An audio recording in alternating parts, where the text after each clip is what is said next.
So yung mga guys, ito ang first vlog natin ng 2026. Ayan o. So ito, nakalabas na ako ng bahay. Noong mga nakaraan ay hindi ako agad nakapag-upload dahil sobrang busy. Ayan, lalo na nung holiday season at tsaka dahil na rin sa coverage. Kung makikita nyo naman yung mga uploads ko noon about news and journalism sa Pressline Philippines. So ito guys, nakalabas na ako nito ng bahay.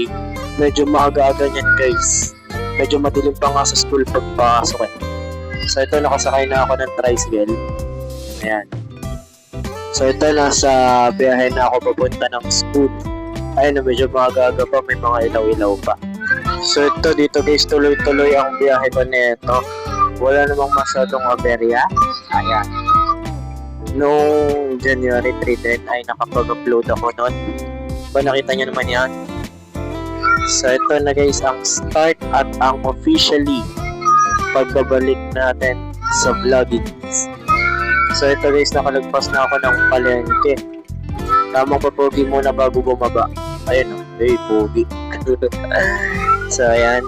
So ito, malapit-lapit na pala ako sa school. Medyo maliwanag na yan, pero madilim pa rin sa hagdan sa my school. Ayan o.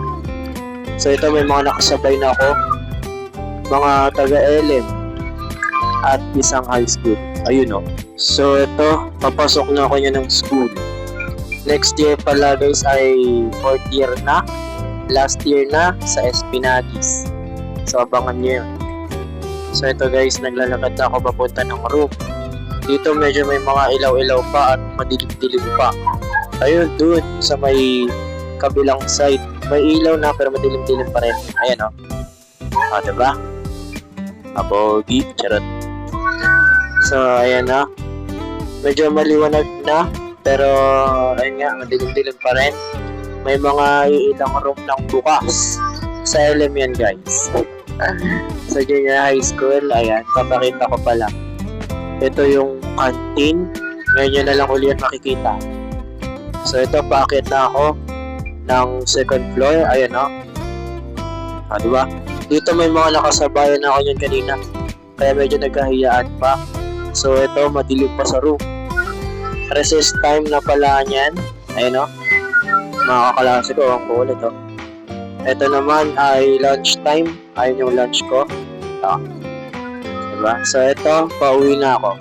Hindi ako masyadong nag-video dahil super busy para na rin sa preparations ng one-act play namin ng Romeo and Juliet. Abangan nyo yan sa January 20. Pati na rin sa paparating na third periodic exam. Di pala ako masyadong nakapag-video rin ngayong araw dahil medyo late na. So bukas na lang ulit. So ayan, nakauwi na pala ako nito ng bahay. Ayun o. So guys, hanggang dito na lang ata muna siguro, no? See you sa next videos and vlogs. Bye bye for now.